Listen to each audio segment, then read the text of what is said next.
不息，非出鬼道独立，如会风雨无法荒剑你的剑法里藏着真龙剑意。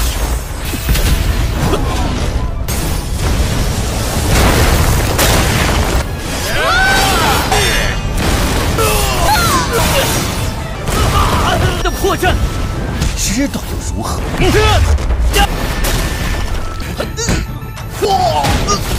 整个世子居无一人是他，放牛的太厉害了。Halo kalian semua, selamat datang di channel Donghua Singkat. Bagaimana kabar kalian semua? Mimin harap kalian semua baik-baik saja. Dan pada video kali ini kita akan melanjutkan alur cerita dari serial Donghua Tales of Erding Gods episode ke-49.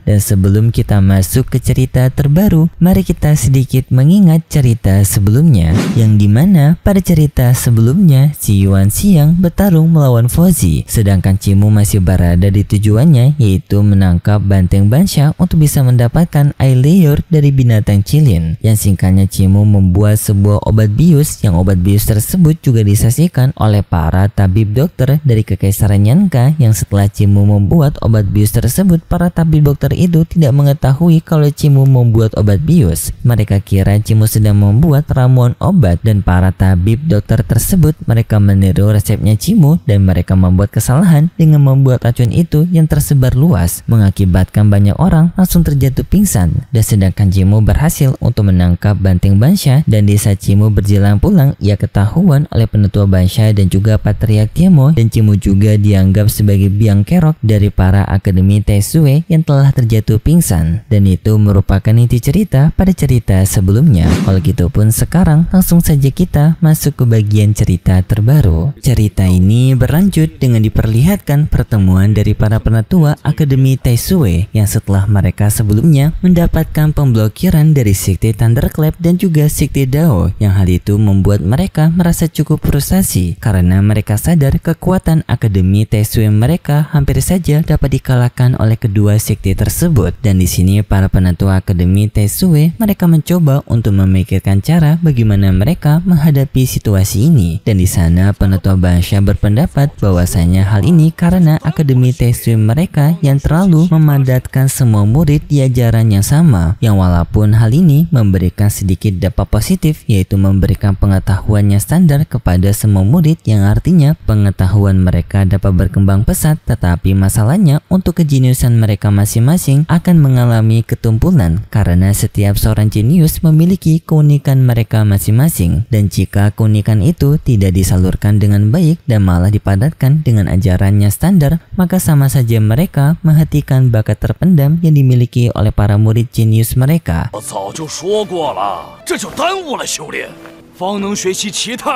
Dan di sini penatua Bansha bersedia untuk menjadi pengatur bagi para murid Akademi Taisue yang memiliki bakat jenius untuk bisa iajarkan di bawah pengarahannya. Patriark Tiamo menyetujui perkataan dari penatua Bansha. Ia juga sadar bahwasanya ia sebentar lagi akan pensiun, dan ia juga membutuhkan seseorang yang dapat mengawasi para jenius Akademi Taisue mereka. Dan penatua Bansha dianggap orang yang sangat cocok. Patriark Tiamo akan mendukung penatua Bansha dengan ia juga yang akan memilih dari keluarga kekaisaran.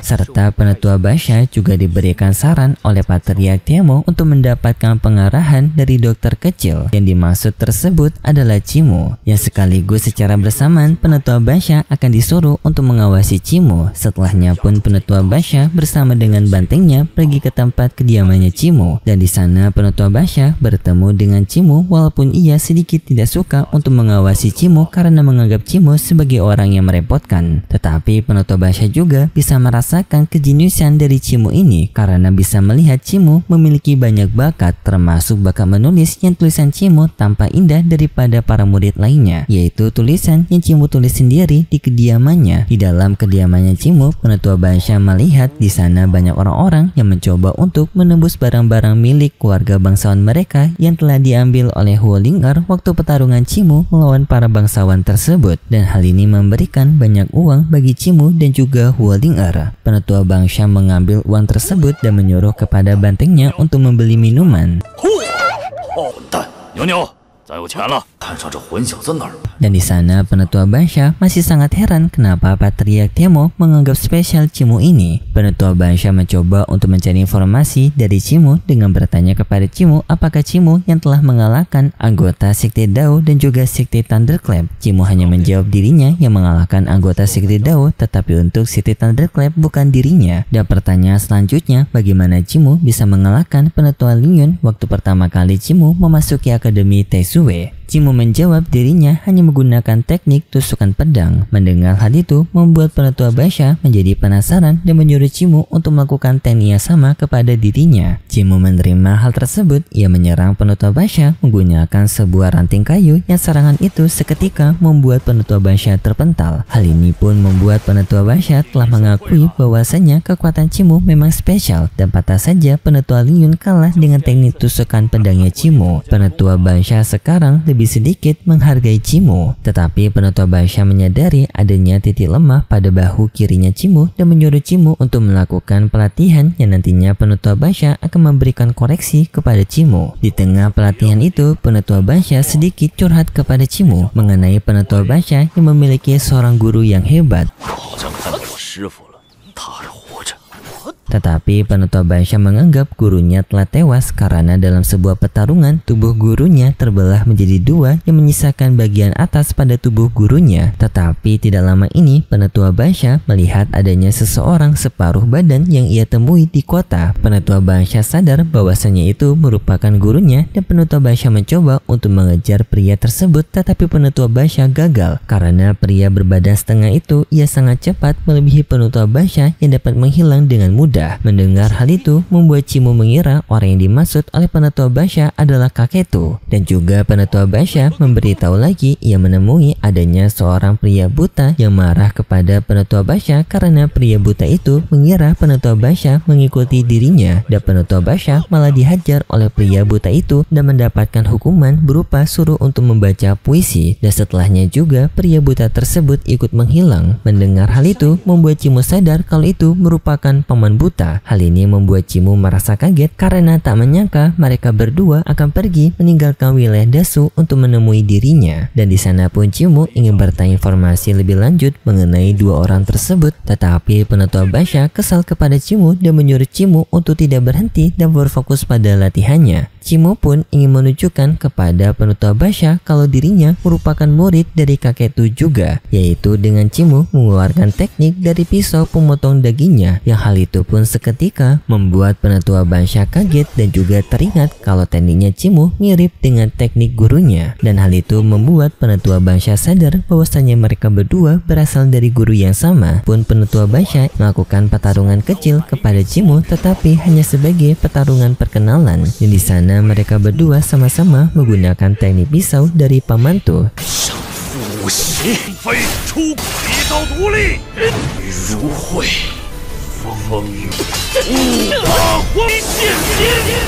Dan sampai pada akhirnya mereka berdua saling menghormati satu sama lain dengan Cimu menyebut penetua bangsa sebagai kakak senior, sedangkan penetua bangsa menyebut Cimu sebagai junior. Setelahnya mereka berdua saling mengobrol untuk bisa saling mengenal satu sama lain. Di sana Cimu merasa senang karena penetua bangsa berasal dari guru yang sama dan juga mengetahui teknik dari pisau pemotong daging. Hal itu seketika membuat penetua bangsa kaget dan memberitahu kepada Cimu bahwasanya teknik sebelumnya bukanlah teknik pisau pemotong daging, melainkan teknik pedang surgawi 8. Serta penetua bangsa memberitahu nama teknik dari pedang itu juga mirip dengan nama asli dari pamantu, yaitu Tian Dao. Mendengar hal itu membuat Cimu baru tahu kalau nama asli sebenarnya dari pamantu adalah Tian Dao. Penetua bangsa menjelaskan hal itu bisa terjadi karena pamantu yang berhati-hati dengan musuhnya, apalagi pamantu memiliki musuh yang hebat yang dapat menggunakan nama lawannya untuk menyerang lawan tersebut. Mendengar hal itu membuat Cimu semakin kaget karena pamantu Pamantu memiliki lawan yang sangat berbahaya. Dengan hanya mengetahui nama dapat menyerang lawan. Penutua Basha juga merasa bersimpati kepada gurunya sekarang yang telah kehilangan bagian bawah tubuhnya. Ia bertanya kepada Cimu apakah dengan ilmu kedokteran Cimu dapat untuk menyatukan kembali tubuh Pamantu bagian bawah. Cimu menjawab hal itu mungkin bisa, tetapi dirinya membutuhkan air liur dari binatang cilin. Penutua Basha pun seketika sadar bahwasanya alasan Cimu menyulik binatang sapinya adalah untuk mendapatkan air liur dari binatang cilin, yang ternyata untuk menyelamatkan guru mereka. Cimu bertanya kepada Penutua Basha apakah Penutua Basha mengetahui di mana lokasi dari tubuh bagian bawah Pamantu. Penutua Basha menjawab dulu Pamantu pada 200 tahun yang lalu ia melakukan pertarungan melawan dewa, tetapi dengan hasil kekalahan dari Pamantu yang pada akhirnya membuat tubuh Pamantu terbelah menjadi dua, dan bagian bawah dari tubuh Pamantu dibawa kabur oleh suatu sekte yang masih dicari tahu oleh Pamantu. Dan Penutua Basha meminta bantuan kepada Cimu. Setelah mereka mengetahui pasti di mana lokasi dari tubuh bagian bawah Pamantu, Penutua Basha mengajak Cimu untuk bekerja sama merebut kembali tubuh bagian bawah itu. Cimu menerima ajakan Penutua Basha. Singkat cerita, nama Cimu dipanggil oleh pihak kekaisaran dan di sana Cimu mendapatkan gelar dokter dari pihak kekaisaran. Yang hal itu merupakan keputusan dari Kaisar Yanfeng dan juga Patriark Tiemo. Yang lalu Penutua Basha juga menjelaskan gelar dokter dari Akademi Taiyue mereka merupakan sebuah bentuk kehormatan dan Cimu merupakan yang pertama mendapatkan kehormatan setinggi ini. Dan dengan hal ini maka Cimu sudah memiliki jabatan yang sama seperti dengan para penetua, dan Cimu juga diperbolehkan untuk naik ke tempat dari pavilion harta karun ruangan ketiga. Mendengar hal itu membuat para murid lainnya Akademi Taisue mereka tidak terima, menganggap Cimu tidak pantas karena Cimu berasal dari desa buangan. Dan di sini Penutua Basha ternyata ia ingin mengambil kesempatan ini untuk mengetes kemampuan dari para murid Akademi Taisue lainnya termasuk Cimu, yaitu memperbolehkan kepada para murid yang tidak puas dengan putusan ini untuk melakukan pertarungan melawan Cimu, yang sekaligus juga Cimu diberitahu titik lemahnya pada bagian bahu kirinya. Dan setelahnya Cimu pun mendapatkan pengeroyokan dari para murid-murid Akademi Taisue. Dan untuk para keroncong dari murid-murid Akademi Taisue, Cimu bisa mengalahkan mereka dengan sangat mudah.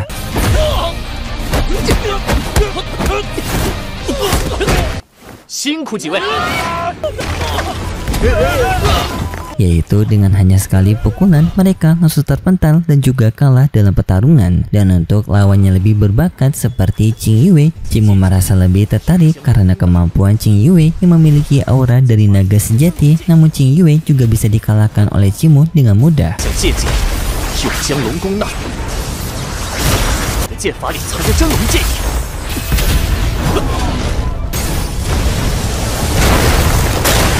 Dan selanjutnya juga Yue Qinghong bersama dengan babu serigalanya yang singkatnya mereka berdua juga dapat dikalahkan oleh Cimu. Selanjutnya Yun Kue, Cimu juga bisa mengalahkan Yun Kue dengan sangat mudah.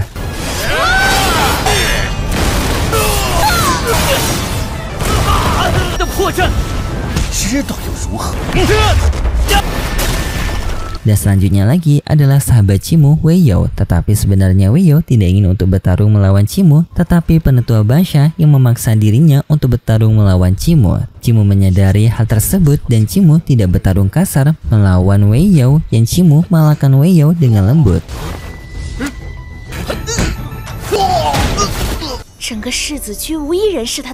放牛的太厉害了。 Dan di atas sebuah tebing terlihat adanya Yushu bersama dengan kakak keduanya yang menyaksikan pertarungan Cimu. Dan Yushu dibuat sangat kagum dengan kemampuannya Cimu. Tetapi kakak keduanya Yushu tidak suka kepada Yushu yang dekat kepada Cimu karena Cimu yang berasal dari wilayah terbuang. Ia mengingatkan kepada saudarinya untuk tidak dekat dengan Cimu. Singkatnya, Cimu telah mengalahkan seluruh lawannya yang membuat Wei Yao semakin kagum kepada Cimu karena mereka semua yang telah mengetahui kelemahan Cimu, tetapi Cimu masih tak terkalahkan. Cimu menjawab, mereka semua mungkin tahu kelemahanku, tetapi untuk bisa memanfaatkannya itu tergantung dengan kemampuan mereka. Terbukti kemampuan mereka tidak mampu untuk mengalahkan Cimu. Dan di sana Penutua Basha ia mencatat para calon murid lainnya yang akan berada di bawah pengawasannya, yaitu sebagai murid dokter generasi baru. Dan di sana pun Cimu bertemu kembali dengan Penutua Basha dengan Cimu menyebut Penutua Basha sebagai senior. Hal itu membuat Chen Huayun menjadi sangat kaget. Penutup Bansha menjelaskan kepada Chen Huayun bahwasanya Cimu merupakan satu perguruan dengan dirinya, dan di sana Cimu disuruh untuk menyebut Chen Huayun sebagai ponakan guru, sedangkan Chen Huayun disuruh untuk menyebut Cimu sebagai paman guru. Karena jika mereka masih menggunakan sebutan lama, yaitu menyebut Chen Huayun sebagai senior, yang karena Chen Huayun telah masuk duluan di Akademi Taisue malah akan membingungkan orang lain. Jadinya pun di sini sebutan baru akan digunakan. Cimu pun mulai menyebut Chen Huayun sebagai ponakan senior, dan sedangkan Chen Huayun sendiri tampak ia tidak sudi untuk menyebut Cimu sebagai paman guru. Tetapi setelahnya cerita bersambung, dan kita akan melanjutkannya lagi di minggu depan besok. Dan bagi kalian yang tidak sabaran untuk cerita terbaru, bisa tunggu di konten Donghua Singkat. Dan kalau gitu pun terima kasih buat kalian semua yang sudah menonton video ini sampai akhir. Jika kalian suka dengan video kali ini, bisa beri like serta subscribe, dan sampai jumpa di video selanjutnya. See ya.